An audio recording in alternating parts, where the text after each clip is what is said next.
Press ক্লাবে ওটা বলতে পারে, তারা দাবিটা তারা উত্থাপন করতে পারে। বা এখানে যারা বিশৃঙ্খলা তৈরি করতে চাচ্ছে, যারা সরকারের ব্যর্থতা, এবং সরকারের ব্যর্থতা তো অবশ্যই আছে, সেগুলি তুলে আসার জন্য এখানে বিভিন্ন ইয়েগুলি, স্টেক হোল্ডার গুলি কাজ করতেছে, বিপদে পড়বে। এবং তারা এই হাসিনা যেমন এই পরিণামের কথা চিন্তা করে নাই, এখন পরিণাম সে ভোগ করতেছে। এখন যারা সরকার পরিচালনা আছে তারা কিন্তু পরিণামের কথা চিন্তা করছে না, তারা মনে করছে তারা ফায়দা নিবে এবং ওদেরকে ওদের এজেন্ডা বাস্তবায়ন করবে। ছেলেরা যে সমন্বয়কেরা এখন ফ্যাক্টরিতে আগুন লাগাচ্ছে, কারা কিছু কিছু লোক ছাত্ররা বিভিন্ন নামে হচ্ছে, তো এই ভোটার বাক্স তারা সিল মেরে দেবে, সেটা ভোটার বাক্স ওরা কি করবে? নীরব দর্শক ছাড়া দর্শক মতো দেখতে থাকবে, কিছুই হবে না। তো তাইলে ওনারা তো হচ্ছে যে ওনার ইলেকশন, ইভেন কি ডিসি হতে শুরু করে কেউ কিন্তু ইলেকশন করার পক্ষে কেউ নাই। ব্যাপার হচ্ছে কি, এই যে একটা গুজব তৈরি হচ্ছে, একটা গ্যাপ তৈরি হচ্ছে, এটা না জানার কারণে এবং আইসপিআরের ব্যর্থতার কারণে, আইসপিআরের দুর্বলতার কারণে। কারণ এখানে অনেকে জানেন না যে ক্যান্টনমেন্ট এটা সংরক্ষিত এলাকা, এখানে সোশ্যালিস্ট দ্বারা সবসময় জানি থাকে। এখানে কোনো মিটিং মিছিল, কোনো মানে প্রসেশন, প্রতিবাদ হঠাৎ করে কেন বললো আবার? না, এই জন্য তাদের দুর্বলতার কারণ হলো, কারণ এখানে রিটায়ার্ড অফিসাররা যখন রিটায়ার্ড হয়, তারা কিছু কিছু ব্যাপারে তাদের কিন্তু ইয়ে দেওয়া হয়, বাকিগুলি তাদেরকে ফান্ডামেন্টাল যে অনেকগুলি রাইটস আছে, যখন তারা যেহেতু তারা পেনশন নেয়, তাদের ফান্ডামেন্টাল রাইটস কিন্তু সবগুলি তারা পাবে না। কারণ তাইলে তো তারা কমান্ড করতে পারবে না। তো যেহেতু তারা রেশন নেয়, তারা সিএমএস এ চিকিৎসা নেয়, সেই জন্য তাদের রহিত করা থাকে, তাদের কিছু যে অধিকার, সকল অধিকারের কিন্তু তারা ভোগ করতে পারবে না, বিশেষ করে ক্যান্টনমেন্ট এরিয়াতে। তখন তাদের এলপিআর পিরিয়ড যখন তাদের চলে যায়, তখন তারা সিভিলিয়ান হয়ে যায়, যদিও তাদের পেনশন তখনও থাকে। তারপরেও কিছু কিছু অধিকার তারা ভোগ করতে পারবে, সকল অধিকার তারা ভোগ করতে পারবে না। আর ক্যান্টনমেন্টটা অলওয়েজ এখানে একটা সংরক্ষিত এলাকা, এখানে সোশ্যালিস্ট দ্বারা সবসময় জারি থাকে, নতুন করে কোনো কিছু না। তো আইসপিআর যদি এটা ক্লিয়ার করতো যে এখানে কিছু রিটায়ার্ড অফিসার, তাদের কিছু মানে ইন্ধনদাতা আছে, ইন্ধনদাতাদের কারণে বা তাদের জেনুইন কিছু মানে দাবিও তাদের আছে, তো জেনুইন কিছু দাবিতে আছে বা কিছু ইন্ধনের জন্য সেইখানে তাদের একটা জায়গা আছে, সেই জায়গা না দেয় তারা ক্যান্টনমেন্টের গেইটে তারা অবস্থান নিতে গেছে। তো যার পরিপ্রেক্ষিতে তখন যেহেতু ডিসিপ্লিনের স্বার্থে আর্মি ওই যে সুসুলির দ্বারা তাদের সবসময় আছে, এটা ক্যান্টনমেন্ট অ্যাক্ট অনুসারে, তারপরে ওই জন্য তাদের ওই জিনিসগুলো তারা বলছে, কিন্তু তারা সেখানে ক্লিয়ার করতে পারে নাই। তারা যদি ক্লিয়ার করতো যে এটা ক্যান্টনমেন্ট সংরক্ষিত এলাকা, এখানে কেউ দাবি দেওয়া নিয়ে মিছিল মিটিং করা যাবে না, তাইলে এই দুয়াশাটা সৃষ্টি হইতো না। আইসপিআর এর কারণে দুয়াটা সৃষ্টি হয়েছে। আমি আশা করি এই আমাদের এইসব বক্তব্যের পরে আইসপিআর ক্লিয়ার করবে ব্যাপারটা। আর যেখানে প্রেস ক্লাবে যেটা হয়েছে, প্রেস ক্লাবে ওটা বলতে পারে, তারা দাবিটা তারা উত্থাপন করতে পারে। বা এখানে যারা বিশৃঙ্খলা তৈরি করতে চাচ্ছে, যারা সরকারের ব্যর্থতা, এবং সরকারের ব্যর্থতা তো অবশ্যই আছে, সেগুলি তুলে আসার জন্য এখানে বিভিন্ন ইয়েগুলি, স্টেক হোল্ডার গুলি কাজ করতেছে। কিন্তু সেখানে যে স্টেক হোল্ডার গুলি কাজ করতেছে, এইটা সরকার পরিচালনা যারা আছে তারা ওয়াকিবল হাল কিনা জানি না, অথবা উদাসীনতা তারা কেন আছে, তারা এইগুলির ব্যাপারে তারা প্রতিরোধ ইয়ে করা, তারা এরা আগের থেকে জনগণকে সচেতন করা, তাদের যেটা দায়িত্ব, সে দায়িত্ব তারা করতে পারছে না। তারা অন্য অন্য কাজে, যেটা তাদের অপশনাল সাবজেক্টের মধ্যে তারা চলে যাচ্ছে, তাদের মেইন সাবজেক্ট যেটা আছে সেই সাবজেক্টের মধ্যে তারা থাকছে না। যার পরিপ্রেক্ষিতে গুজব সৃষ্টি হচ্ছে। এই গুজব কিন্তু গুজবে গজব হয়। এই যে জাতির জন্য একটা গজব হচ্ছে, এটা গজবের সৃষ্টি হচ্ছে, কারণ এই গুজব কখন কোন দিকে কোন কেস গুজব তুলে দেয়, সেনাবাহিনীর মধ্যে গুজব তুলে দিলে এই ধরনের ঘটনা অতীতে অনেক হয়েছে। তা আমরা আশা করি এটা জনগণকে এটা ক্লিয়ার করা উচিত, সরকারের তরফ থেকে প্রেস নোটের মাধ্যমে, স্বরাষ্ট্র মন্ত্রণালয় বা প্রতিরক্ষা মন্ত্রণালয় থেকে এটা ক্লিয়ার করা দরকার। তো এই রাষ্ট্রকে অস্থিতিশীল করার জন্য, এটা তো যে এনসিপিও তো তাদের অংশ না, ওই গেমেরই অংশ না, এটা তো বলা যায় না। কারণ এই যে এই রাষ্ট্রকে অস্থিতিশীল করার জন্য, এই রাষ্ট্রের জন্য যে বার্মা অ্যাক্ট করা হয়েছে, যে এই রাষ্ট্রের একটা অংশকে নিয়ে মিনারেল রিসোর্স যেসব এরিয়াতে আছে সেটা এটাকে করে আলাদা একটা খ্রিস্টান রাষ্ট্র করার জন্য দীর্ঘদিনের একটা পরিকল্পনা।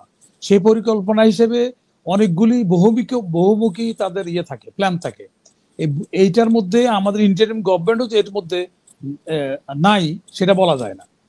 তারপরে এখানে এনসিপি যেটা হয়েছে, তারাও যেটার অংশ না, সেটাও কোনো নিশ্চিতভাবে বলা যাচ্ছে না। কারণ তাদের অ্যাক্টিভিটিস এখন দেখা যাচ্ছে, তারা কিন্তু যেটা রাষ্ট্রের পক্ষে যে এইগুলি করার, রাষ্ট্র চুরি করার জন্য যত রকমের ফন্দি থাকবে তারা করবে, ডাকাতি করা করবে। বাড়িওয়ালা কি করবে? বাড়িওয়ালা কলাপসাল গেট দিবে, পাহারাদা রাখবে, ডাবল তালা লাগাবে। কিন্তু এখন যারা রাষ্ট্র পরিচালনা আছে তারা তো এগুলি দেখে নীরব। এখন যদি রাষ্ট্র পরিচালনা যারা আছে তারা যদি ওটার অংশ হয়, তাহলে তো সেখানে কে পাহারা দিবে?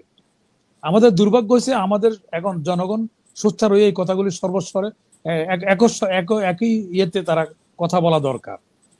এই জিনিসগুলি তাদের যে এই যে করিডোরের কথা যেটা বলা হইলো বলছো যে করিডোর তো এই রাষ্ট্রে এই সরকারের কোনো এখতিয়ারে নাই, কারণ রাষ্ট্রে ওনাদের শুধু রুটিন ওয়ার্ক করবে, ওনারা তো অন্য কোনো কাজের মধ্যে ওনাদের কোনো আর এটা এখতিয়ারে তারেক নেই। তারেক রহমানও তো আজকে বললেন যে এটা সংসদে হবে এবং আগেও বলেছেন যে এটা সংসদের সিদ্ধান্ত।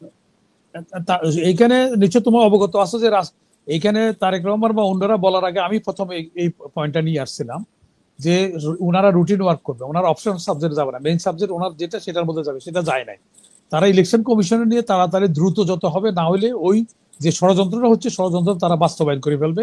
এনারা যারা ক্ষমতা এখন আছে তারা রাষ্ট্র পরিচালনা তারা বিপদে পড়বে, এবং তারা এই হাসিনা যেমন এই পরিণামের কথা চিন্তা করে নাই, এখন পরিণাম সে ভোগ করতেছে। এখন যারা সরকার পরিচালনা আছে তারা কিন্তু পরিণামের কথা চিন্তা করছে না, তারা মনে করছে তারা ফায়দা নিবে এবং ওদেরকে ওদের এজেন্ডা বাস্তবায়ন করবে, কিন্তু বাস্তবতা হলো তারা এটা সাকসেস হবে না। বরঞ্চ তারা নিজেদের এটা তারা হুমকির মধ্যে চলে যাচ্ছে, তারা অনিরাপদ হয়ে যাচ্ছে। তারা তাদের না দেশে জায়গা হবে, না অন্যরা তাদেরকে প্রোটেক্ট করবে। হাসিনাকে তো প্রোটেক্ট করে নাই, হাসিনা তো পালাইতে হয়েছে। হাসিনার এত বড় একটা সংগঠন, তো এত সংগঠন পড়ার তো সে কিন্তু এখানে থাকতে পারে না, তার দল এত কর্মী এত কিছু, কেউ তো তারা প্রোটেকশন দেয় না, দিনের শেষে তো কেউ দেয় না।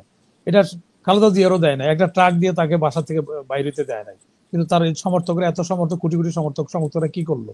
তো এখন তত্ত্বাবধায়ক যারা আছে, ইন্টেরিয়াম গভর্নমেন্ট যারা আছে, তাদের এটা বোঝা উচিত যে তারা টাইমিং তারা আসছে, তারা একটা এজেন্ডা নিয়ে একটা রুটিন ওয়ার্কের জন্য আসছে। তারা কিন্তু বহুমুখী, তারা বিভিন্ন জায়গায় তারা করে ফেলতেছে তাদের, যেটা তাদের এখতিয়ার নাই। এবং এটা তারা যে কাজগুলি করতেছে এই কাজগুলি ভবিষ্যতে আপনার চ্যালেঞ্জের সম্মুখীন হবে। এখনো যদি কেউ কোর্টে যায় যে এই সরকারের, তাহলে এই সরকারের অস্তিত্ব হয়ে থাকে না, সরকার অবৈধ হয়ে যায়। কারণ ইতিমধ্যে হাইকোর্ট থেকে তত্ত্বাবধায়ক কিন্তু বলবৎ হয়ে গেছে। তো তত্ত্বাবধায়ক দুইটা সিস্টেম একসাথে বলবৎ থাকতে পারে না। এখন তাদেরকে কি করতে হবে? তাদেরকে নতুন করে আবার শপথ নিতে হবে। তো শপথ নিতে গেলে এখন দেখা যাচ্ছে শপথ না নিলে কিন্তু এদের কর্মকাণ্ড সবগুলো অবৈধ হবে। তো এখন এরা এরা জানাশোনার পরও কারণ এরা জানাশোনার মানে এরা কনসিকুয়েন্সের কথার জন্য তারা প্রস্তুত না, এই কনসিকুয়েন্সের ব্যাপারে তারা ওয়াকিবল না আমার মনে হয়। কারণ হাসিনা যেমন তার কর্মকাণ্ড শেষ দিকে যে কর্মকাণ্ডগুলি করছে, কর্মকাণ্ড যদি এই পরিণতি হবে জানতো, তাহলে হয়তো এই কাজগুলি সে করতো না। অনুরূপভাবে বর্তমান ইন্টারিয়াম গভর্নমেন্ট তারা পরিণামের কথা চিন্তা করছে না, কত কত ভয়াবহ তাদের জন্য ফিউচার অপেক্ষা করতেছে। সুতরাং তাদের এখনো সময় আছে, সাবধান, সময় থাকতে তাড়াতাড়ি ইলেকশন দিয়া জনগণের ক্ষমতা জনগণের কাছে হস্তান্তর করলে অন্তত এই যে ষড়যন্ত্রগুলি হচ্ছে এটা থেকে কিছুটা হলেও নিষ্কৃতি পাওয়া যাবে। তো যে এই যে কলিমুল্লাহ ভাই যেটা বললেন, পাকিস্তানের সাথে যুদ্ধ হওয়ার পরে ইন্ডিয়ার 70,000 কোটি টাকা শুধু অন্য রুটে বিমান চালানোর জন্য, পাকিস্তান থেকে ইজি হয়।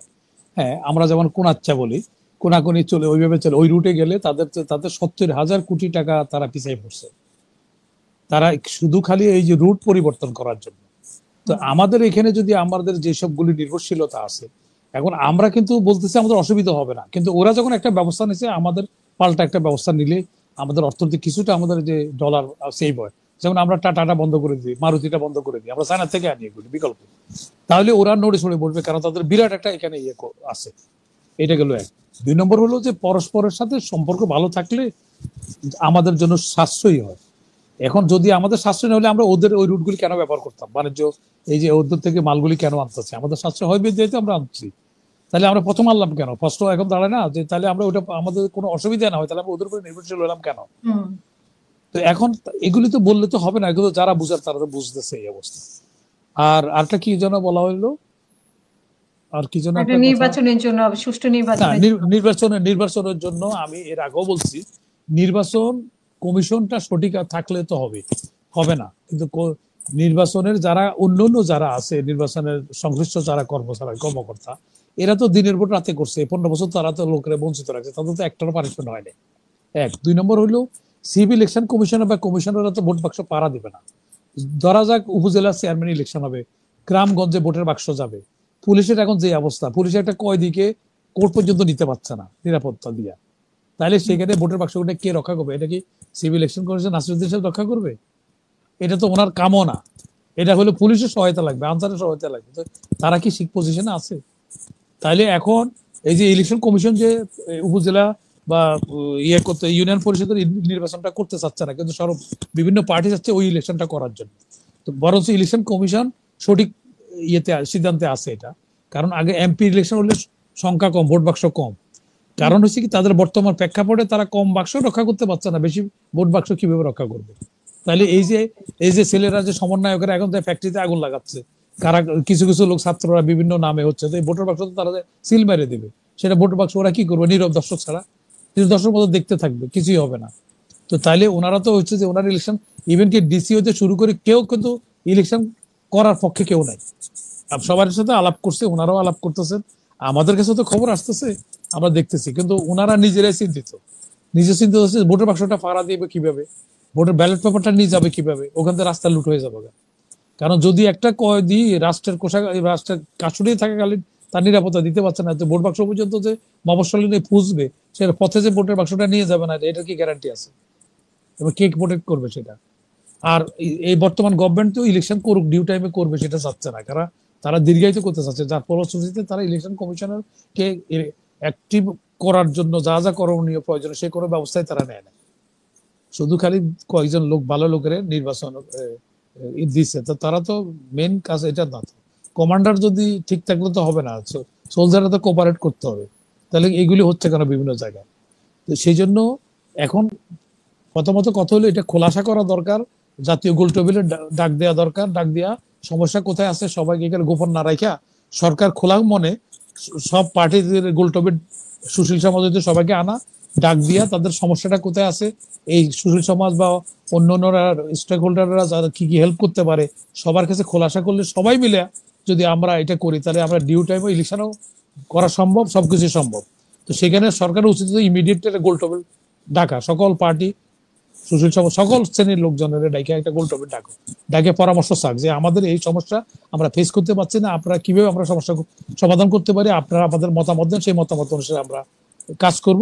তো কাজ করলে সবাই মিলে কাজ করলে এইগুলি যত সমস্যা যত পাওয়ার সমস্যা সমাধান করা সম্ভব। কারণ আমরা জাতিকে আমরা হতাশা নিতে চাই না, কারণ হতাশ হইলে তো চলবে না, জাতিকে চরম অবস্থা খারাপের মধ্যে আমার আশার আলো দেখতে হবে, নাহলে আশা আছে দেখি তো মানুষ বেঁচে আছে, না তো দড়ি করছে অভাব পড়ে যাচ্ছে সমাজে। তো সুতরাং আমাদেরকে আশা নিয়ে ব্যস্ত হবে, আশা দেখাইতে হবে। দেখাবে কারা? দেখাবে সরকার, দেখাবে ইউনূস সাহেব দেখাবে। এখন নিজেই উনি হতাশ, আমার মনে হচ্ছে ওনার কার্যকলাপ ওনাকে নিজেরই হতাশ মনে হচ্ছে। তো সুতরাং আমি অনুরোধ করবো, দয়া করে স্যার ডাক দেন, সমাধান যত মুশকিল তত আসান। এমন কোন সমস্যা নাই যে সমাধান নাই, পৃথিবীতে আল্লাহ সমাধান দেয় নাই, সমাধানের লোককে খুঁজতে হবে আপনাকে। এইসব ডাফাতদেরকে নিয়ে পরামর্শ করলে আপনি আরো নিজেও বিপদে পড়বেন, রাষ্ট্রকে বিপদে ফেলাবেন। ধন্যবাদ। অসংখ্য ধন্যবাদ।